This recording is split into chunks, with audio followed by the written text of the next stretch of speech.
Brent Thomson was raised in a racing family, and horses consumed his life long before he was boosted into the saddle for his first race at 15 years of age in 1973. His father, Kevin, was a trainer in Wanganui, and there was little doubt the son would follow in his racing footsteps. It quickly became apparent that Thomson was a racing prodigy. His horse skills and winning style had the apprentice in big demand and saw the media dub him the Wanganui Whiz. Thomson's enduring youthful countenance and public appeal would see him awarded another lasting moniker as the Babe. The winds mounted, and in 1974, this invitation to ride in the Benson and Hedges at Riccarton was to open the door to a stunning international career. Thomson was so impressive in winning on Fury's order, the owner wanted the apprentice to ride the horse in the 1975 Cox Plate. It was an incredible endorsement for Thomson, who looked such an innocent going into Australia's premier weight-for-age race. The Babe showed the veterans he had the big race temperament. On the turn into the straight now, Kiwi Can led Fury's order out after it from Tara's Bulba, clear of Analyte, but it's Kiwi Can striding away in the straight, Fury's order under the whips battling on. Kiwi Can going to the outside fence, Fury's order's picking it up. Kiwi Can stopping, Fury's order's going to win. He's drawn level and Fury's order took the lead now. Kiwi Can struggling on, but Fury's order's won at a half length to Kiwi Can. Thomson returned to dominate the New Zealand scene and grab more Group 1 victories. However, the wanderlust that would direct the rest of his riding career had him heading back across the Tasman in 1977 for a second tilt at the Cox Plate, this time on Family of Man. Luskin Star, Vice Regal, Raffendale coming again, and they're followed then by Unaware, but Family of Man's in front, and Raffendale's running on well, but Family of Man causes a surprise. He's going to win by a half length to Raffendale, Vice Regal third. The Australians recognised a champion jockey, and veteran trainer Colin Hayes convinced Thomson to make a permanent move across the ditch in 1978. He celebrated with a third Cox Plate. Family of Man got to the front. So-Called came at it from Caravan. So-Called and Family of Man. So-Called put his head in front, and So-Called's coming away with the Cox Plate. He's won at a length and a half. Close to the minors. Dead heat. Family of Man, Caravan. It had been a golden few years for Thomson, and it was about to get even better.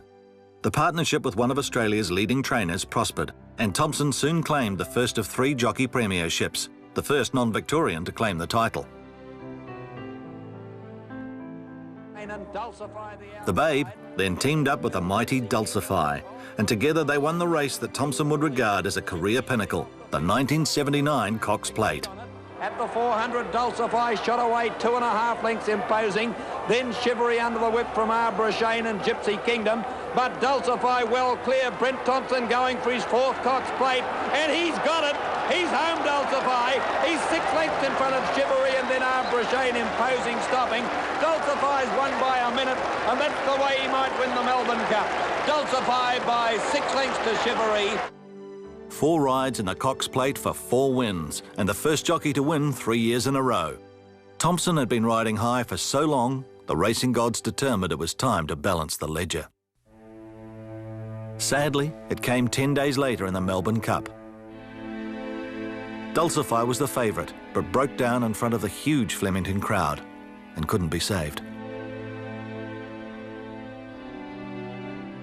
The Hayes-Thomson partnership initially ran for 6 successful years. Thomson set a city record with 4 wins from 6 rides in 1980, and then improved on that with 6 winners at Balaclava in South Australia in 1983. But the travel bug was never far away, and Thomson was lured to Europe to ride for Robert Sangster. It was an environment that captivated the 24-year-old. And he was an instant hit with 30 winners in the first 5 months against fierce opposition. Off the track, he soon adapted to a jet-set lifestyle, which often involved travelling between different European racecourses 7 days a week. 2 race victories from that era remain entrenched in Thomson's memory.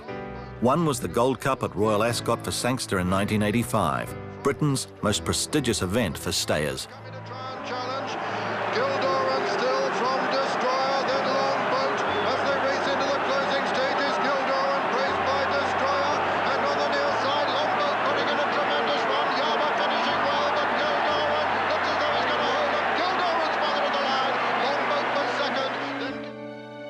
The other significant Ascot win was the Queen Elizabeth II Stakes on Shoreblade in 1986 for Sheikh Mohammed and the Godolphin stable.